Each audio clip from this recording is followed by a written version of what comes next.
నమస్తే అండి. నేను మీ పోతిరెడ్డి కృష్ణకాంత్, బీజేపీ ఆంధ్రప్రదేశ్ రాష్ట్ర మీడియా ప్రతినిధిని. ఇవాళ రోజు ఈ వీడియో చేయడానికి కారణం రీసెంట్గా జరిగిన ఒక పరిణామం వల్ల అండ్ ఇవాళ దానికి రిపర్కషన్స్ ఏవైతే అయినాయో దాని గురించి ఒక నిమిషం మాట్లాడదామని. ఇది మొన్న రీసెంట్గా మనందరికీ తెలుసు, ఏలూరులో ఒక సభ జరిగింది. ఆ సభలో ఒక ఒక పార్టీ ఆధ్వర్యంలో ఒక సభ జరిగింది. ఒక కులాన్ని, ఒక మతాన్ని సంబంధించిన ఒక సభ జరిగింది. అండ్ ఆ సభలో ప్రశ్న రావణ్ అలియాస్ బి జోసెఫ్ అనే వ్యక్తి ఇష్టం వచ్చినట్టుగా మాట్లాడుతూ మొత్తం రెండు తెలుగు రాష్ట్రాల సోషల్ మీడియా కానీ, రెండు తెలుగు రాష్ట్రాల మీడియా ఛానల్స్ అందరూ వాటిని కవర్ చేశారు. అతను ఏ విధంగా అయితే జుగుప్సాపరంగా ఒక ఆంధ్రప్రదేశ్ రాష్ట్ర ముఖ్యమంత్రి వర్యులు చంద్రబాబు నాయుడు గారి మీద, at the same time deputy chief minister Shri Pawan Kalyan గారి మీద, అలానే at the same time Radha Manohar Das గారు, ఎవరైతే నాకు బాగా ఇష్టడు, ఒక హిందూ సామ్రాజ్యం గురించి లేకపోతే హిందుత్వం గురించి పోరాడే ఒక స్వామీజీ ఆయన, హిందూ మత ప్రచారకులు.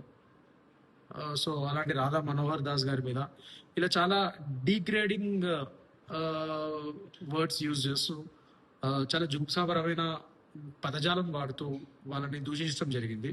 సో దానికి పర్యవసనమే ఇవాళ రోజు పిఠాపురం పోలీస్ వారు నిన్న రాత్రి హైదరాబాద్ వెళ్ళి ఈ సోకాల్డ్ కేవీఆర్ అనే వ్యక్తి, ఎవరైతే మైరా మీడియా ద్వారా కూడా చంద్రబాబు నాయుడు గారి మీద పిచ్చి పిచ్చి రాతలు, పిచ్చి పిచ్చి మాటలు మాట్లాడాడో అతన్ని అరెస్ట్ చేయడం జరిగింది. అట్ ద సేమ్ టైం ప్రశ్న రావణ్ని కూడా అదుపులో తీసుకోవడం జరిగింది బీరాంగూడ నుంచి హైదరాబాద్లో. సో దానికి ఇవాళ రోజు వాళ్ళని పిఠాపురం తీసుకురావడం జరిగింది అండ్ మెజిస్ట్రేట్ ముందు సబ్మిట్ చేయడం జరిగింది. సో దీనికి పర్యవసనాలుగా ఇక వాళ్ళకి సంబంధించిన కొందరు సపోర్టర్స్ పిఠాపురం పోలీస్ స్టేషన్ బయట గొడవలు చేయడం, అది చేయడం ఇవన్నీ చేస్తున్నారు. సరే, అదంతా పోలీస్ వాళ్ళు law and order take care చేస్తున్నారు, అదంతా వేరే విషయం. కానీ ఇక్కడ ముఖ్యంగా ఈ వీడియో ఎందుకు చేస్తున్నానంటే, అసలు ప్రతిసారి మీరు ఒక కులాన్నో ఒక మతాన్నో విషయంలో మీరు ఒక సభ పెట్టుకునే హక్కు రాజ్యాంగం ఇచ్చింది, పెట్టుకోండి, దట్స్ ఓకే.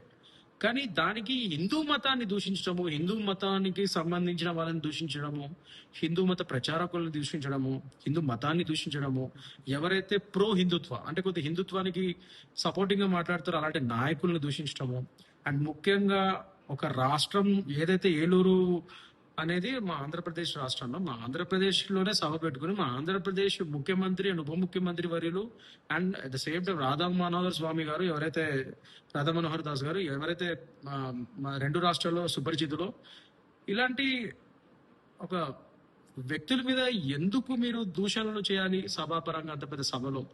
అంటే మీ ఎజెండా ఏంటి? మీ జెండా అసలు ఏంటి? మీరు ఒక మతం గురించి మాట్లాడతామో, కులం గురించి మాట్లాడతామో, దేనికో మీరు వాళ్ళ యొక్క హక్కుల గురించి మాట్లాడటానికి అని చెప్పి మీరు ఒక సభ పెట్టుకొని దాన్ని పూర్తిగా వాళ్ళ హక్కుల గురించి మాట్లాడతాం మానేసి పూర్తిగా హిందువుల్ని తిడతాము, హిందుత్వాన్ని తిడతాము, హిందువులను సపోర్ట్ చేసే నాయకుల్ని, ముఖ్యంగా ముఖ్యమంత్రి ఉప ముఖ్యమంత్రి వాళ్ళని డైరెక్ట్ గా తిడతాము. అండ్ రాధా మనోహర్ దాస్ లాంటి ఒక హిందూ ప్రచారకుల్ని, హిందూ మత ప్రచారకులైన ఒక స్వామీజీ గారిని అలాంటి జుగుప్సాకరమైన భాషతో తిడతాము. దాని మీనింగ్ ఏంటి? అంటే ఏంటి, మీ వెనకాల ఏమన్నా వేరే శక్తులు ఏమైనా నడిపిస్తున్నాయా?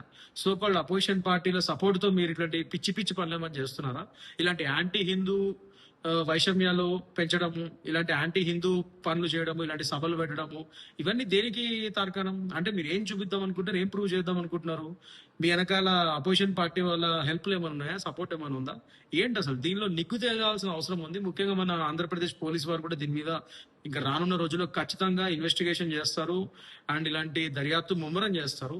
దీని వెనకాల ఇంకేమైనా ఇతరత్ర వాళ్ళు ఎవరైనా ఇన్వాల్వ్ అయి ఉన్నారన్న విషయాన్ని కూడా చూస్తారు. పొలిటికల్ పార్టీస్ కానీ ఏమైనా ఇన్వాల్వ్ అయి ఉంటారు ఇలా. అట్ ద సేమ్ టైం ఇక్కడ నేను ఒకటి చెప్పదలుచుకుంది ఏంటంటే, ఇది ఒక క్లాసిక్ ఎగ్జాంపుల్. మీరు హిందూ మతం గురించి పిచ్చి పిచ్చి మాటలు, పిచ్చి పిచ్చి సభలు పెట్టి పిచ్చి పిచ్చి మాటలు మాట్లాడితే దాని పర్యవసనాలు ఇలానే ఉంటాయి. ఇమ్మీడియట్ గా యాక్షన్ ఉంటుంది రానున్న రోజుల్లో. It's a clear lesson. ఇవాళ రోజు ఏదైతే అయ్యిందో అదొక క్లాసిక్ ఎగ్జాంపుల్. అది మొన్న అయింది, ఇవాళ అరెస్ట్ చేశాం. సో అదే విధంగా ఇంకా రానున్న రోజుల్లో ఎవరెవరు యాంటీ హిందూ పరంగా, హిందూ మతానికి అగేన్స్ట్ గా పిచ్చి పిచ్చి మాటలు మాట్లాడుతారో వాళ్ళ మీద తీవ్రమైన చర్యలు, లీగల్ యాక్షన్ డెఫినెట్ గా తీసుకుంటాము. మా ఆంధ్రప్రదేశ్ కూటమి ప్రభుత్వం, ఎక్కడైతే బీజేపీ కూడా ఒక ఇంపార్టెంట్ భాగస్వామ్యం వహిస్తున్నామో మా ఎన్డీఏ ప్రభుత్వం ఇది ఆంధ్రప్రదేశ్లో. సో హిందువుల హక్కుల్ని కాపాడే ఒక నైతిక హక్కు బీజేపీకి ఉందని అందరికీ తెలుసు. సో డెఫినెట్ గా ఆంధ్రప్రదేశ్ లో మా కూటమి ప్రభుత్వం ఇండియా గవర్నమెంట్ ఉంది కాబట్టి డెఫినెట్ గా హిందూ హక్కుల్ని కాపాడుతాం మేము. అండ్ హిందువులకు అగేన్స్ట్ గా పిచ్చి పిచ్చి మాటలు, మార్క్ మై వర్డ్స్, పిచ్చి పిచ్చి మాటలు ఎవరు మాట్లాడినా వాళ్ళకి తగిన శాస్తి చేస్తాము. Will take legal action on them. So ఇది క్లియర్ గా గుర్తుపెట్టుకోండి. ఇది ఒక కనువిప్పు కావాలి. ఈ సోకాల్డ్ ప్రశ్న రావణ్ అనే అతనికి, కేవీఆర్, ఈ ఉదంతం, ఇదంతా ఇలాంటి వాళ్ళందరికీ ఒక కనువిప్పు కావాలి. సో రానున్న రోజుల్లో ఖబర్దార్, జాగ్రత్త. హిందువుల గురించి పిచ్చి పిచ్చి మాటలు మాట్లాడకండి. పిచ్చి పిచ్చి సభలు పెట్టి ఏదేదో మాట్లాడటానికి ట్రై చేయకండి.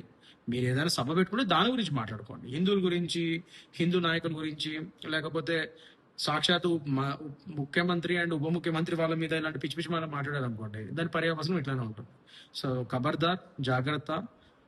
ప్రశ్న రావణ్ అనే అతను పాపం ఎప్పటి నుంచో ప్రశ్న అని పెట్టాడు. లాస్ట్కి పిఠాపురం పోలీస్ వారు అతని ప్రశ్నకి జవాబు ఇచ్చినట్టున్నారు. సో జాగ్రత్త. రానున్న రోజుల్లో దయచేసి ఎవరైతే హిందూ మతానికి అగేన్స్ట్ గా మాట్లాడతారో తప్పకుండా వాళ్ళందరి మీద కూడా ఇలాంటి స్ట్రింజెంట్ లీగల్ యాక్షన్ తీసుకుంటాం మేము ఖచ్చితంగా.